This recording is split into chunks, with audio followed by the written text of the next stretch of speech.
All the pizza in the world. You know this is why I'm making pizza, Alan, right? Because I know you love pizza. What do you say? Thank you. You're welcome. It is important to connect to other parents because sometimes when you are so busy taking care of your kids, sometimes you don't realize that it is also important to make connections with somebody who understands what you're going through. I think it is important for us just to have that connection and feel like we can have a typical life like any other family. Okay. You were distracted. There must have been just trying to get through every day was very challenging. So I really didn't have time to even stop and think about what did I need as a parent. And you know, everybody would say, well, there have got to be other kids like yours out there somewhere. And I'm like, okay, where are they? They're not knocking on my door. So I was wrapped up in my own life and I didn't really know to look or where to look until we moved to Texas and I actually opened the phone book and found an organization that provides support and it went from there.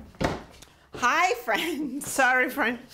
In my personal case was with a family member. My aunt had a son with Down syndrome, so she was my first contact with another family who has a child with a disability, and it was really helpful to talk to her,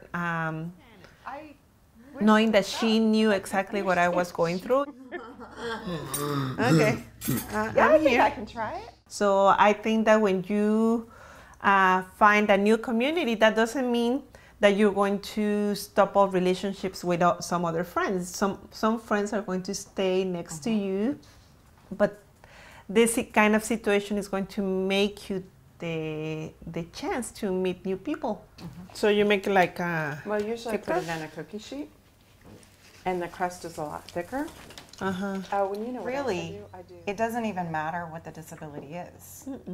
We all can find common areas that, you know, we really understand each other or what you've been through.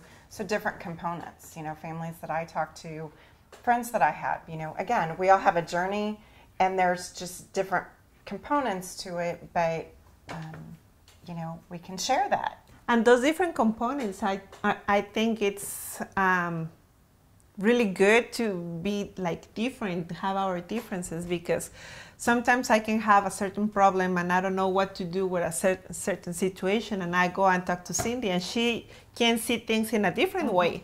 So it's like we can complement each other. Absolutely, absolutely.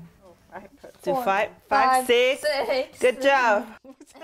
When I started opening up to the sense of community and meeting other people, I have an amazing support system. I mean, I can't even tell you how much richer my life is, how I do feel supported. I don't feel alone anymore. I know that I have people to turn to, that I can call on.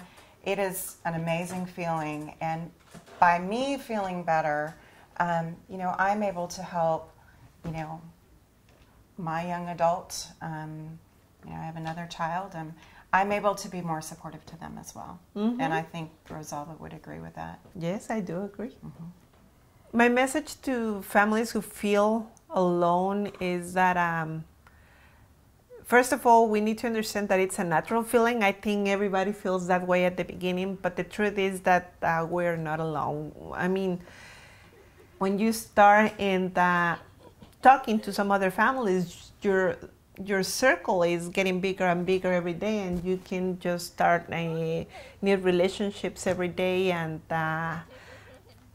when you notice and when you turn around, you see that you're not by yourself. I mean, there's a lot of families like ours.